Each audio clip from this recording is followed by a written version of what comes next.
In the gritty streets of 1980s New York, hip-hop wasn't just music, it was war. Every verse was a bullet, every rhyme a battlefield. To wear the crown, you couldn't just make hits. You had to destroy your competition, bar for bar.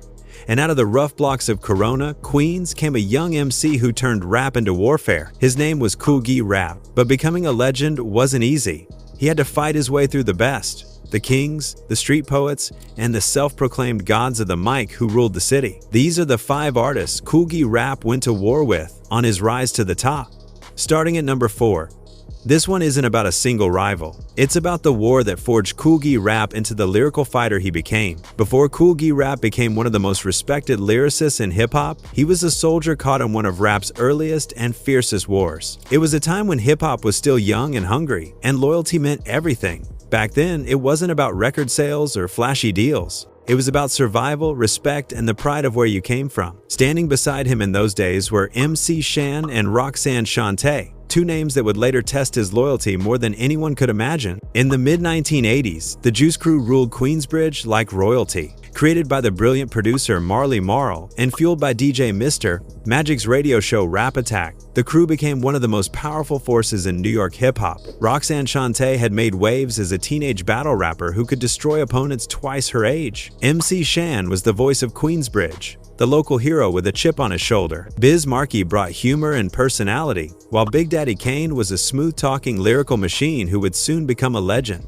Then came a young Kool G Rap, who, along with his partner DJ Polo, recorded It's a Demo in one night. Marley Marl was so impressed that he welcomed them into the crew on the spot. But G-Rap joined just as a storm was brewing that would drag the entire Juice Crew into a full-scale hip-hop war. The spark came from MC Shan's 1985 track, The Bridge. It was meant as a proud tribute to Queensbridge, celebrating the pioneers who had shaped the local scene. But some people from the Bronx took offense. When Shan rapped, "You love to hear the story again and again." The Bridge, Queensbridge, artists from the South Bronx, especially KRS-One, took it as a claim that Queens invented hip-hop. For Bronx artists, who viewed their borough as the birthplace of the culture, this was a direct insult. MC Shan would later insist that he never meant to disrespect anyone, saying, "Everybody knows hip-hop started in the Bronx." But by then, the damage was done. And for KRS-One, it was personal. Before all this, KRS-One had been part of a small group called 1241 and had sent a demo called Success is the Word to DJ Mr. Magic,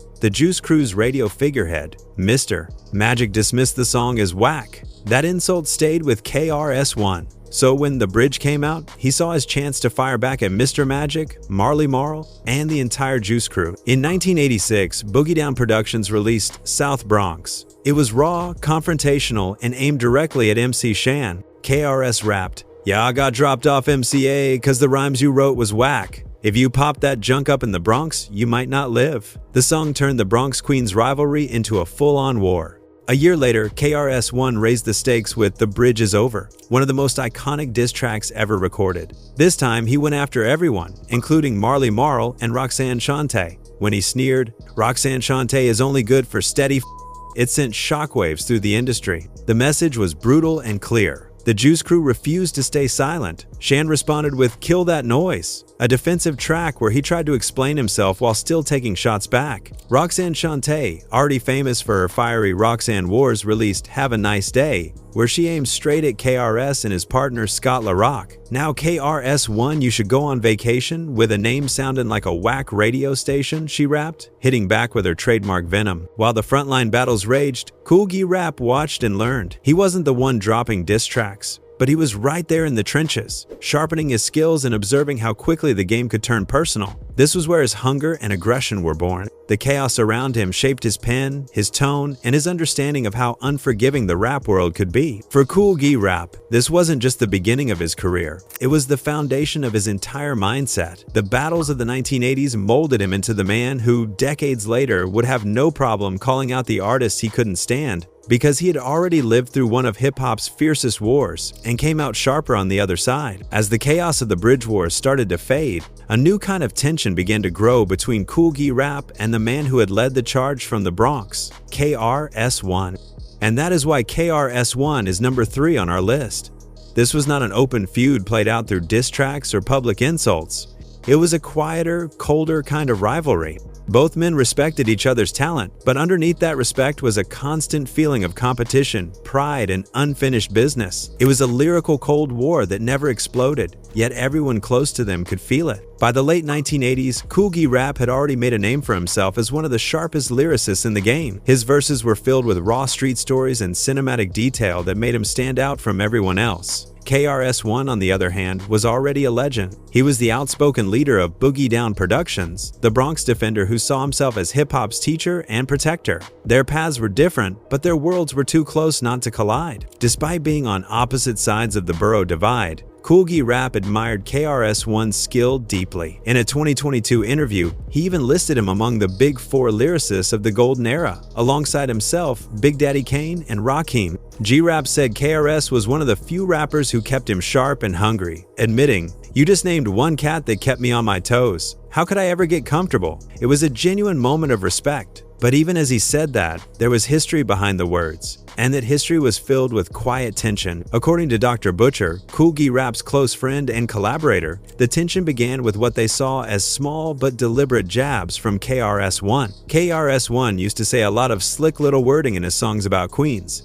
Dr. Butcher explained, G-Rap would always approach him about it, say something right back. But for some reason, KRS would never answer him. He always avoided him. To G-Rap, it felt like KRS was taking subtle shots without ever being man enough to step into a real lyrical fight. One example came from KRS-One's famous song, My Philosophy. There was a line about the DJ behind me that G-Rap took as a veiled reference to him and his partner, DJ Polo. As usual, G-Rap confronted the issue head-on. When he ran into KRS, he asked him directly if the line was aimed at them. According to Dr. Butcher, KRS denied it on the spot, saying, No, I wasn't talking about you. Whether he meant it or not, the incident left G-Rap frustrated. It felt like KRS was playing both sides, making slick comments and then backing away when challenged. That pattern continued for years. KRS would drop a line that could be interpreted as a shot at Queens, and G-Rap would take it personally. But every time he tried to settle it directly, KRS brushed it off. Dr. Butcher summed it up perfectly when he said, G-Rap wanted to battle him so bad. It wasn't about hate.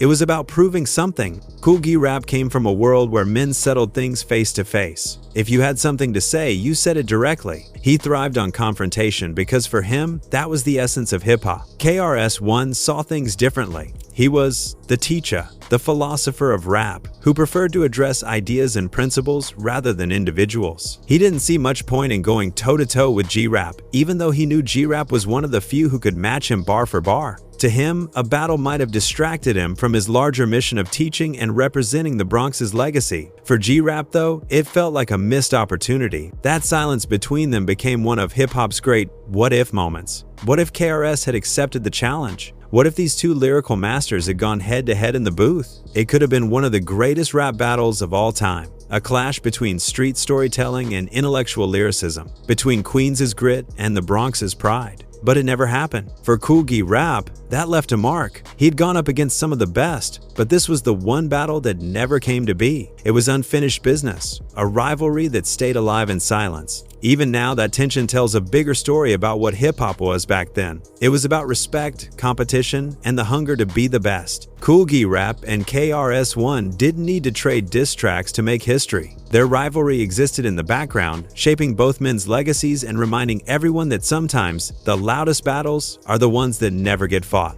Next on the list is Rakim.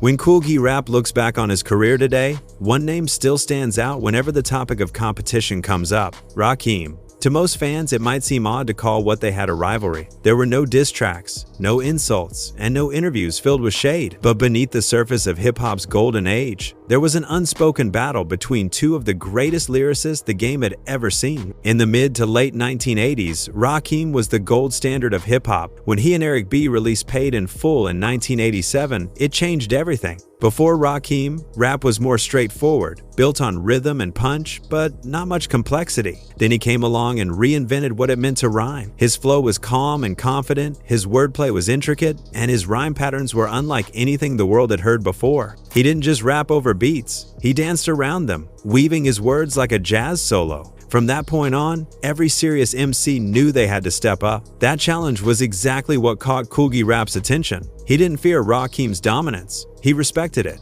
He saw Rakim not as competition to tear down, but as a standard to rise toward. Rakim raised the bar for everybody, G Rap once said. You couldn't come out basic anymore. But while Rakim's style leaned toward the philosophical and the cool, G Rap decided to go in another direction. He wanted to bring the raw, street-level perspective that reflected the reality of Queens. Rakim was the thinker. G Rap was the storyteller. Rakim delivered verses with precision and grace. G Rap hit listeners with speed, aggression, and vivid imagery. He turned crime stories into poetry, describing life on the streets with the detail of a film script. His rhymes were technical, but his delivery had the hunger and fire that made people listen. If Rakim was smooth like Miles Davis, G Rap was gritty like a New York alley at midnight. What made their relationship special was that it was built on mutual respect. There was never hostility between them. Rakim once said, "Me and G Rap, that's my little brother. I never felt no type of way with him." G Rap shared that sentiment, calling himself a fan of Eric B. and Rakim just like everyone else at the time. There's even a story from one of their tours together where a fight broke out backstage, and Rakim stepped in to defend G Rap. That moment said everything about the kind of bond they had. Their connection wasn't based on jealousy, it was built on inspiration. Rakim pushed G Rap to perfect his technique, to write sharper and think deeper. G Rap, in turn, took what Rakim had introduced and molded it into something entirely new. He applied that same lyrical complexity to the realities of street life, creating what would later be known as mafioso rap. It was a style that inspired legends like Nas, Jay-Z, and Raekwon years later. So when people talk about artists Kool G Rap had tension with, Rakim's name doesn't appear because of hate. It appears because of what that quiet rivalry represented. It was the kind of competition that didn't need insults or diss records. It was two lyrical giants trying to outdo each other through pure creativity. Rakim gave G Rap the reason to reach higher, and G Rap used that motivation to carve his own legacy. Their story isn't about conflict, it's about evolution. Two masters, both pushing hip-hop forward in their own ways, and both walking away as legends in their own right. At number 1, we have Big Daddy Kane. When people talk about Kool G Rap's greatest rivals, they usually point to the battles that happen in the streets or between boroughs. But the truth is, one of his most intense rivalries didn't come from outside the camp. It came from within the Juice Crew itself. Inside that legendary group of MCs and producers, two names stood taller than the rest: Kool G Rap and Big Daddy Kane. Together, they pushed each other to become better, faster, and sharper than anyone else in the game. But behind all that mutual respect was a fierce competition that never really cooled down. In the late 1980s, the Juice Crew was stacked with talent. Marley Marl was producing groundbreaking records. MC Shan was holding down Queensbridge. Roxanne Shante was running circles around her rivals, and Craig G was making his mark. But when it came to pure lyricism, everyone knew the real contest was between G Rap and Kane. They were like two heavyweight fighters sparring in the same gym, always testing each other's limits, always trying to prove who could rhyme better. That dynamic was perfectly captured on their 1988 classic, The Symphony. It wasn't just another posse cut, it was a lyrical shootout. Kane stepped up first, slick, confident, and lightning fast, delivering his trademark blend of charm and precision. Then came Kool G Rap, whose tone immediately shifted the energy. His delivery was darker, more aggressive, and his rhymes hit like rapid-fire punches. He brought the streets into the studio, filling every bar with imagery and complexity. It wasn't open hostility, but everyone listening could feel it. Both rappers were fighting for dominance on the same track. What made their rivalry fascinating was that it never turned ugly. Both men respected each other too much for that. In later interviews, Kane described their competition as friendly fire. He said they'd often call each other up just to trade bars and see who could outdo who. Once Craig G found out, Marley says, "Yo, I told Craig that we're gonna do a joint. He wants to be on it too." It wasn't about beef. It was about sharpening each other's craft. Kool G Rap described it as a quiet rivalry, where both artists knew exactly what the other was capable of, and that pressure kept them hungry. They weren't enemies. They were iron sharpening iron. Still, friendly or not, the tension was real. Each time one of them dropped a song, the other would come back harder. When Kane released Raw in 1988, he set a new standard for speed and charisma. G Rap answered a year later with Men at Work, a track so lyrically dense that many MCs are still trying to decode it today. Then Kane fired back with Wrath of Kane, matching G Rap's aggression with rapid precision. G Rap responded again with Poison, raising the bar even higher with his signature multi-syllabic flow and gritty storytelling. Each release was like another round in an endless fight for lyrical supremacy. But their most controversial moment came during a freestyle session that still has fans debating decades later. Both rappers were in the studio freestyling over the beat from Raw, and according to G Rap, that's when he first introduced his now famous creature, feature, rapture, reacher rhyme style. The kind of complex, multi-layered structure that would later define modern rap. G Rap has long claimed that Kane picked up elements of that flow after hearing it, sparking quiet rumors that the student might have borrowed from the master. Kane's supporters deny it, of course, insisting that both rappers simply inspired each other. But the fact that people still talk about it shows how legendary that session was. Regardless of who borrowed from whom, there's no denying that their rivalry changed hip-hop. Kane brought showmanship, speed, and charisma, the ability to command a stage like a superstar. G Rap brought complexity, darkness, and detail, the technical skill that laid the groundwork for mafioso rap and inspired everyone from Nas to Big Pun. Together, they created a blueprint for what lyricism could be: sharp, intelligent, confident, and streetwise all at once. Their competition wasn't about tearing each other down. It was about raising the ceiling of what was possible. Without G Rap, Kane might never have reached his lyrical peak. Without Kane, G Rap might never have pushed his flow to its limit. Their friendly rivalry didn't just shape their careers, it shaped hip-hop itself. By constantly trying to outdo each other, they gave birth to a new standard of greatness that still echoes through every verse spat by the next generation. In the end, what started as a battle for bragging rights inside the Juice Crew became something far bigger. It became the spark that lit an entire movement of lyrical evolution, one that still defines the art of rap today.